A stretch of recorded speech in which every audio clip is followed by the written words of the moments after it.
Yesu ashimwe cyane mwene data, ndakwakiriye kandi ndagusuhuje mu izina rya Yesu Kristo umwami wacu. Uyu ni umwanya wacu Youth Time Revival, urubyiruko n'igihe cy'ububyutse. Ububyutse Imana irabufite kandi yiteguye kubuduha.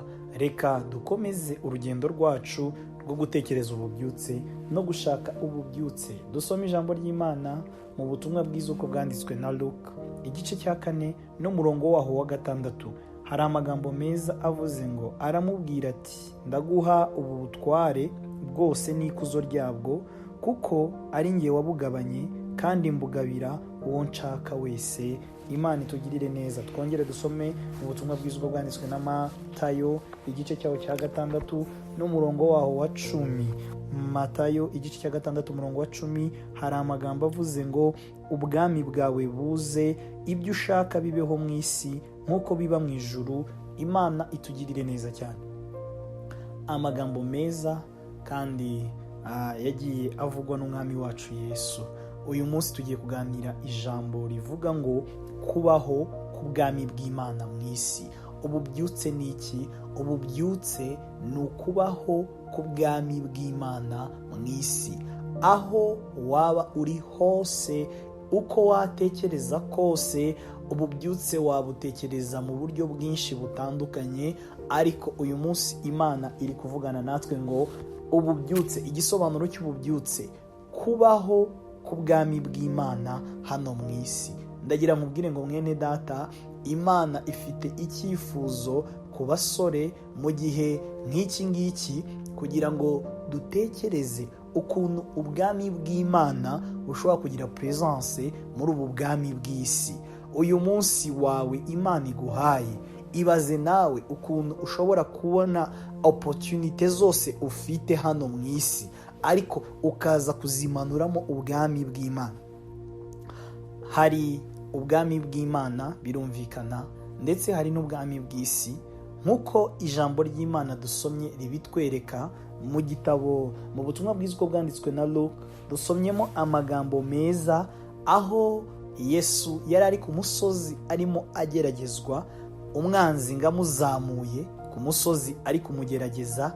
Hanyuma nyuma y'ibyo yari amaze kumusaba byinshi bitandukanye, aramubwira ngo ubu bwami njyewe narabugabanye kandi mbugabira uwo nshaka wese.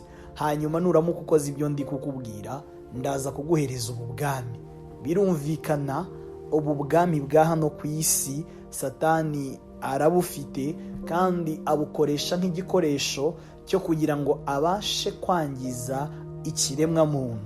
Ariko kandi tubonye mu butumwa bwiza bwa Matayo nanone, igice cya 6 umurongo wa 10, aho Yesu arimo yigisha intumwa ze gusenga, yababwiye amagambo meza. Arababwira ngo nimusenga mujye muvuga ngo ubwami bwawe buze. Ni ibintu bishoboka cyane ko ubwami bw'Imana bwakururuka bukaza hano mu isi. Ahubwo ikibazo cyo kwibaza, twakibaza ngo isi hano turi kuvuga ni iyihe? Biratangaje cyane. Ndagira nkubwire ngo ubwami bw'isi birenze ibihugu, birenze amakontine, birenze amazu, birenze ikirere. Ahubwo ijambo ubwami ni system. Yesu ashimwe.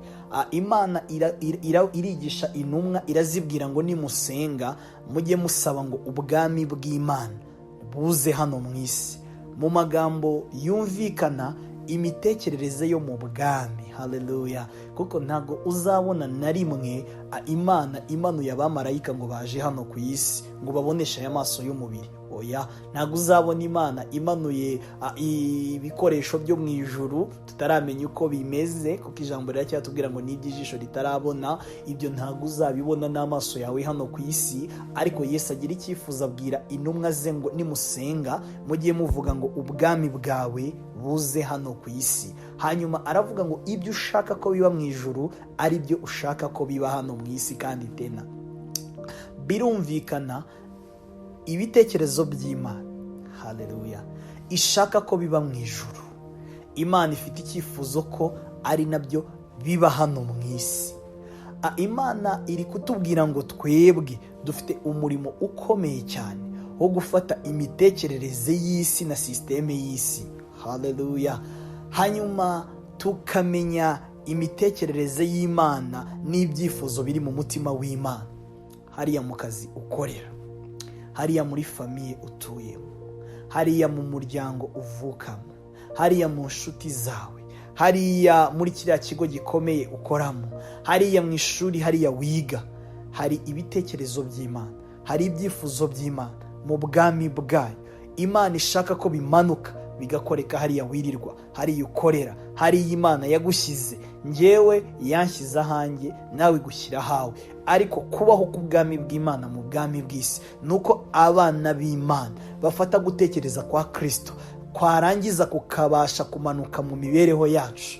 Imana yareba ubuzima bwacu igasanga buhura n'imigambi yayo. Ndagira nkubwire ngo ubwami bw'Imana, kubaho kwabwo mu isi niwo mwuzuro wa revive. Ububyutse bwemera igihe abana b'Imana bafashe gutekereza kw'Imana bagatangira kukubamo mu bwami bw'isi. Imana irashaka ngo dufate gutekereza kwacu, tubashe gufata gutekereza kw'Imana, tuguhuze no gutekereza kwacu. Hariya mu kazi dukora iby'Imana ishaka.